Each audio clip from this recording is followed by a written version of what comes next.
Lakini sababu ya pili, sababu ya kwa nini mwanamke anapaswa kufunika kichwa asalipo. Mwanamke ni utukufu wa mwanaume. Wakorintho wa kwanza 11:7. Biblia inasemaje? Inasema, kwa maana kweli haimpasi mwanaume kufunika kichwa. Kwa nini haimpasi? Kwa sababu yeye ni mfano na utukufu wa Mungu. Kumbe mwanaume ni mfano na utukufu, an example, ni mfano na utukufu wa Mungu. Aliposema na tumfanye mtu kwa mfano wetu, akamleta mwanaume kwa mfano wa Mungu ili aje amiliki dunia na atawale dunia. Mwanamke alifuata baadaye ili amsaidie mwanamume kumiliki sasa kama inavyotakiwa, pasipo kupungua, pasipo udhaifu wowote. Na maana kumbe mwanamke amekuja kuziba udhaifu wa mwanaume. Ndio maana anaitwa msaidizi. Sasa tunapojadili jambo hili, mtu mwingine mwanamke ambaye ananisikiliza anaweza kusema, tulidharauliwa kabisa ndohokete. Hapana. Ya tware makovise. Maana unaweza ukaona unanisikiliza kwa macho, lakini moyo wako unakuzungumzia. Biblia inasema katika Yeremia sura ya 17:9, moyo wa mwanadamu ni mdanganyifu. Na ashukuriwe Mungu anayechunguza moyo. Maana naweza nikawa nazungumza hapa, lakini kuna purukushani, kuna ngumi zinaendelea ulimwengu wa roho kwenye moyo wako. Hii injili ni ngumu kusikia. Hii ndivyo ilivyo. Kwa hiyo sababu ya pili anatuambia katika mstari wa 7, kwa maana kweli haimpasi mwanaume kufunika kichwa kwa sababu yeye ni mfano na utukufu wa Mungu, lakini mwanamke ni utukufu wa mwanaume.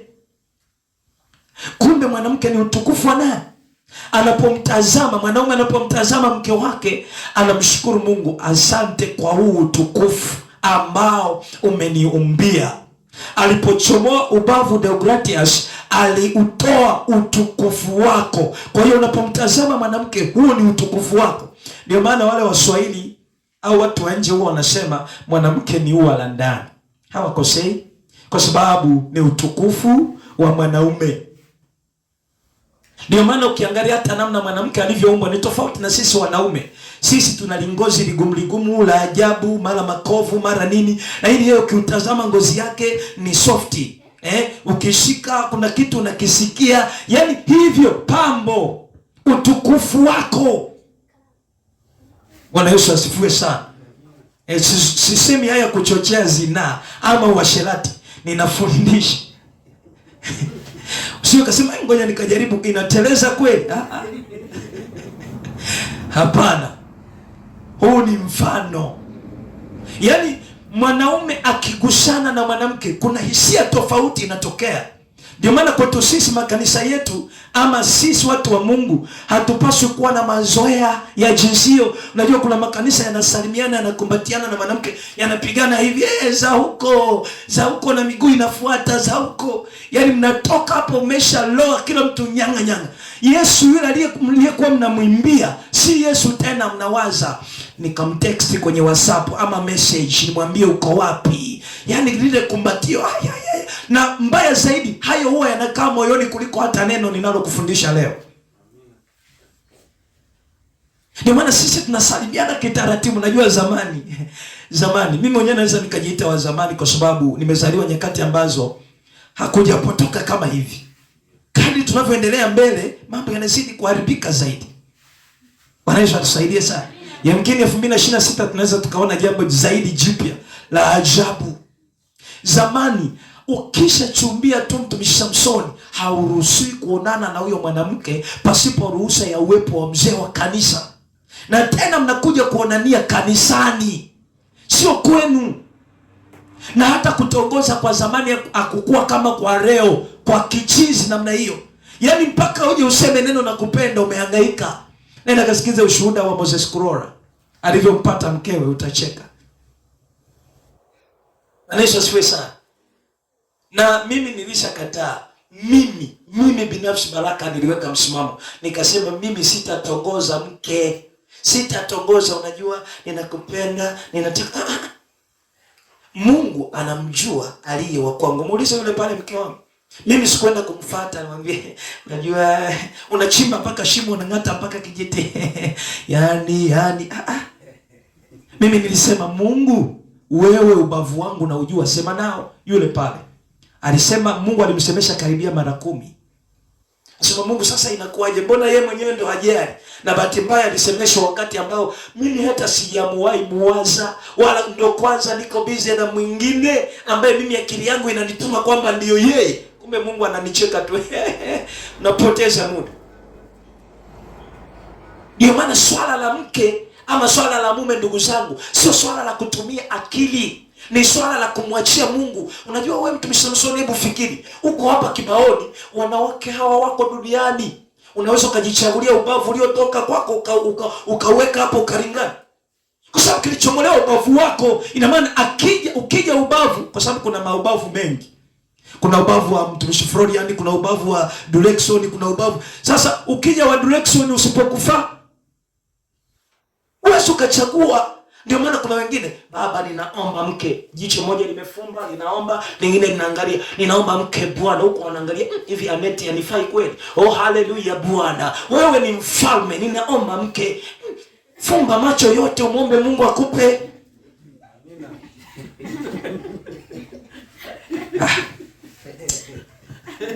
Jana wa sasa kwa kweli. Naelewa na sisi tulifanya makosa, kwa sababu tulitandikwa kwanza ndipo tukapelekwa. Unataka kwenda wapi? Rudi. Mimi nimefika tu mwaka wa kwanza nimejikuta tumeingia kwenye ahadi. Unajua kama ambavyo tunasoma historia za kusoma, unaanza la kwanza mpaka la 7, unakuwa hujajua mambo mengi sana. Unafika form 4 kabareka ameingia. Kwa hiyo sasa unaanza kuchagua tuone, mnawekeana ahadi hadi tupinge, mnapinga. Tutaoana. Mnafika form 6 inavunjika hiyo. Unaweka ahadi nyingine, unajua tuoane form 6. Unafika chuo, picha zinabadilika, mazingira yanabadilika. Na Biblia inasema macho hayaishi kutazama. Ndugu zangu, ukitaka uwakarishe Mungu akupangie, mimi wanasema wala ambao wana tabia za kutamani na kuzini, basi sisi Mungu atuue, tukupe wake zetu na wote duniani wapi wachukue wewe sasa. Tuone utafika wapi. Hili mwili nilijinga, yani lenyewe umekutana na huyu linakuonyesha tena yule ni mtamu zaidi ya huyu. Unakutana alafu haya macho yanatazama, unaona yule mdomo wake umepinda kidogo. Unaona huyu yuko vizuri. Yule kwanza alikuwa amepinda mgongo. Wewe mwangalie huyu alivyonyoka smart. Mwili ukitaka kulifuata hili mtumishi Deogratias litakuharibu. Ndio maana Biblia inasema mwili hushindana na roho. Ndio maana hatuwezi kuyatimiza mapenzi ya Mungu. Nisitoke kwenye mada. Ninachozungumza, mwanamke ni utukufu wa nani? Ndio maana ndoa nyingi zimevurugika hata sasa, kwa sababu watu walichukua maubavu yasiyo ya kwao. Amina. Amechukua ubavu wa Thomas, amechukua ubavu wa nani? Sio wa kwake. Swala hili ndugu zangu ni la umakini, kwa sababu usipopewa ubavu wako unaweza ukajikuta unaona ndoa jehanamu. Na nisikilizeni wanandoa, Mungu alinifundisha hivi karibuni, anasema hivi, unapooa ama unapoolewa, mbinguni kuna kitabu cha wanandoa ambacho kinaandikwa matendo yenu ya namna mnavyoishi kwenye ndoa, mipango mnayopanga, maisha yenu, watoto wenu, inaandikwa. Kwa hiyo wewe hapo una kitabu chako cha ndoa. Mimi sijui kimeandikwa nini, mtumishi Wilson. Yamkini mnagombana, wameandika ugomvi huko. Mmefinyana, hamsemeshani, kila mmoja anaangalia magharibi, mwingine mashariki, huyu analala mzungu wa 5, huyu wa 10, mtajua wenyewe. Lakini mimi nilisema madhabahuni hapa hataishi mwanamke mwenye kiburi, asiyetaka kutii, ama mwanaume ambaye hajui kuiendesha familia yake kama inavyotakiwa. Sema amin. Amen. Sasa watu wakisikia hivyo wanatafsiria mchungaji mkoroni yule. Ndivyo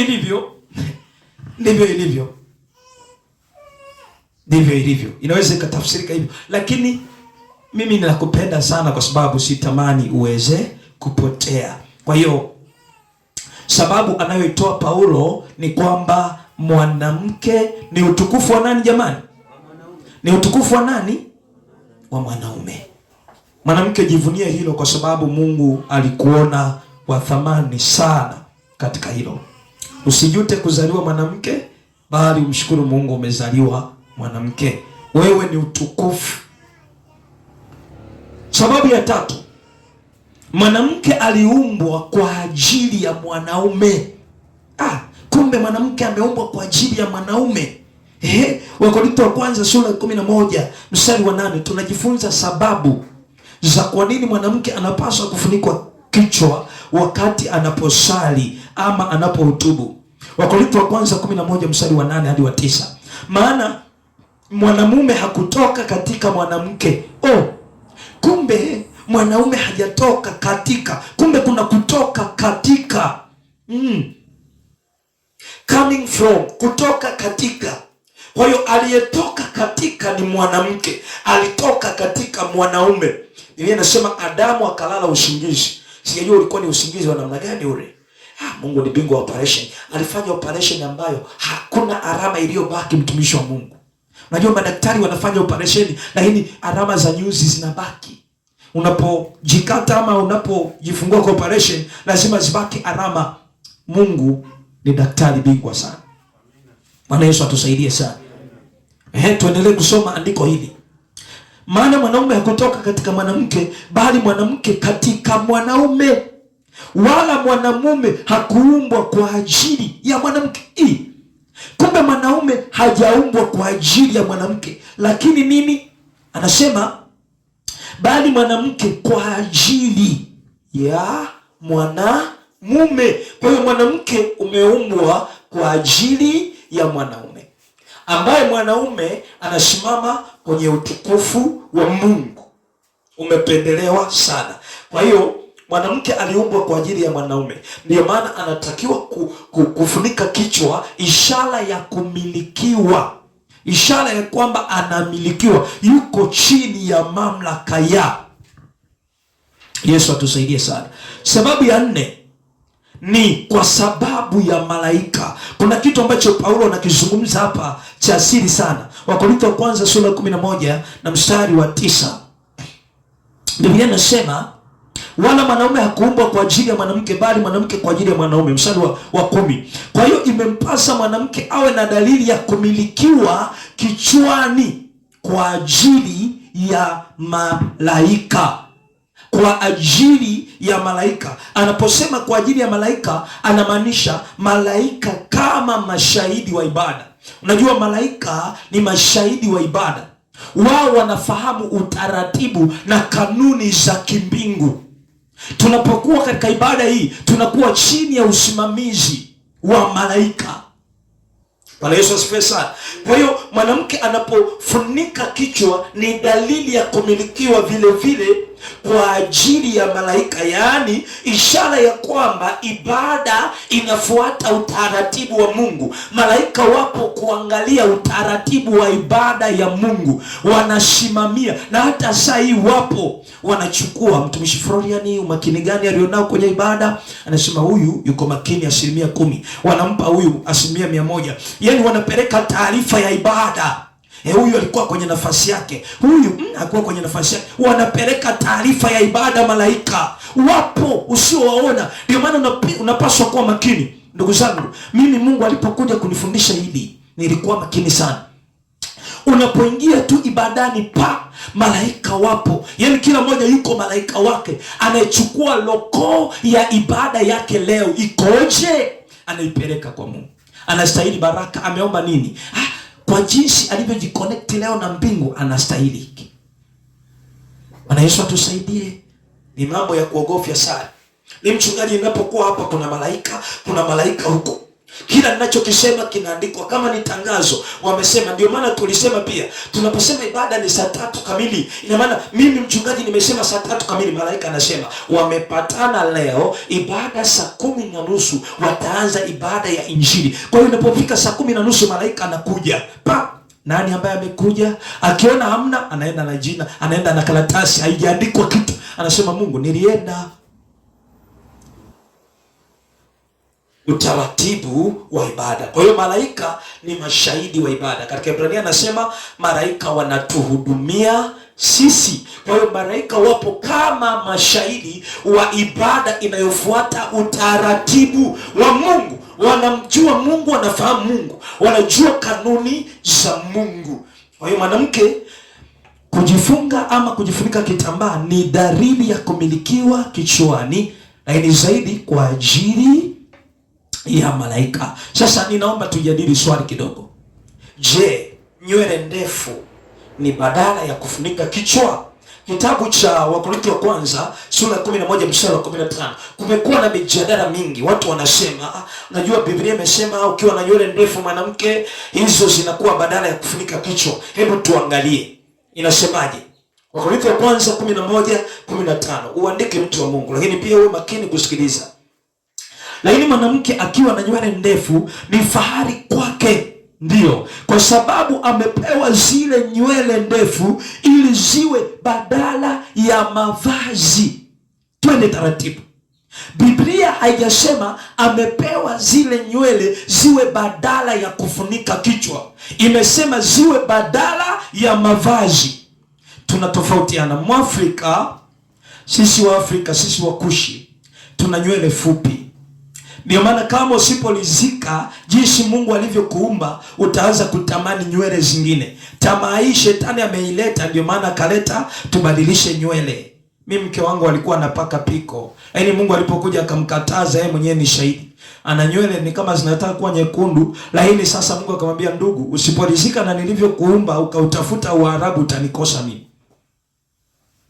Sasa leo ndivyo hivyo, mtu anatamani nywele za Muhindi. Sisi tumepewa nywele fupi, nywele zetu za kipilipili. Wewe Mwafrika, nywele zako ni za kipilipili, zichane tu vizuri, lizika na hizo. Tafuta Uarabu. Leo hii mpaka kuna wanaume ana kipara hapa, Mungu amempa kipara hapa, ishara ya hekima. Yeye anaenda saluni, wanafika wanabandika. Kuna teknolojia ya kubandika, kufuta kipara, mtumishi Samson. Ule upara wa hekima ambao Mungu ameuweka kama mtumishi Florian. Anaenda anafika wanambandika.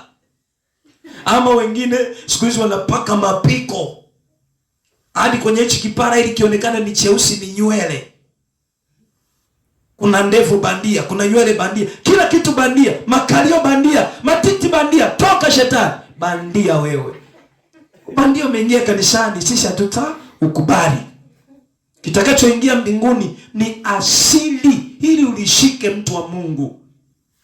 Nilihubiri hata pale nikasema hivi, wewe ukitaka kuelewa hicho kitu Mungu hakitaki, jiulize jambo moja tu. Ulizaliwa ukiwa umevaa wigi?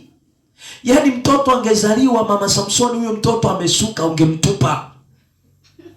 Huyo mtoto angezaliwa amesuka ama amepakwa wanja na lipushaini hivi, lipushaini, ungemtupa.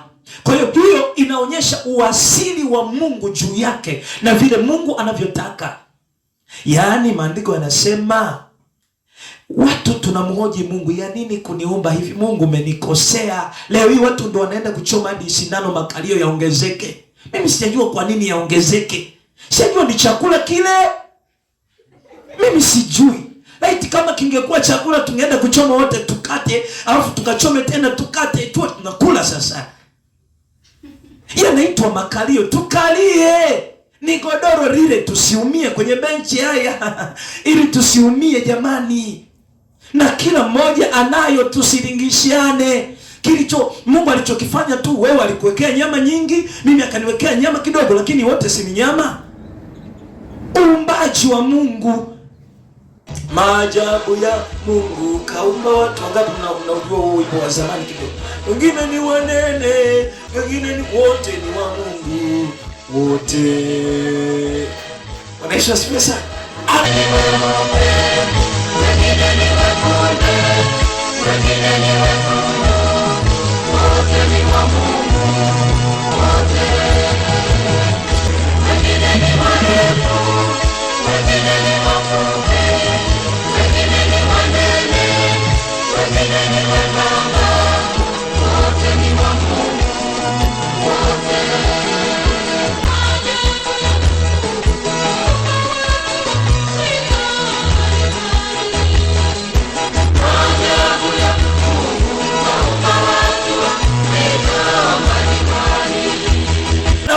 katika uumbaji wake. Anapomwona mtumishi Florian anasema yes, ninafurahi jinsi alivyo. Anaponiona mimi, si unaniona mimi na mguu wangu umepinda kidogo. Mimi niliugua matatizo ya miguu kwa sehemu, nilichelewa sana kutembea. Lakini usinicheke, Mungu ananifurahia. Yaani anaponiona, si unaona injili inatembea, kwani imekataliwa na huu mguu?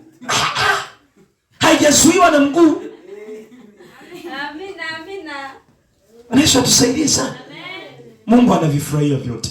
Weusi wako anaupenda. Nikakiona kituko, dada mmoja kwenye mtandao alikuwa anatamani kuwa na mwanya. Kwa hiyo akaona ili niwe na mwanya niweje? Akaenda, sio ni fundi mbao yule kama Wilson.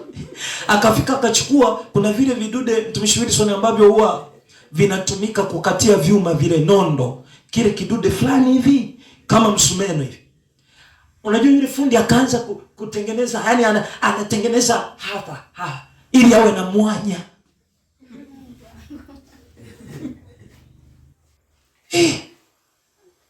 Makubwa na madogo yana unafuu. Watusaidie sana. Turudi sasa huko kwenye somo letu. Kwa hiyo Biblia imesema amepewa nywele ndefu ziwe badala ya nini?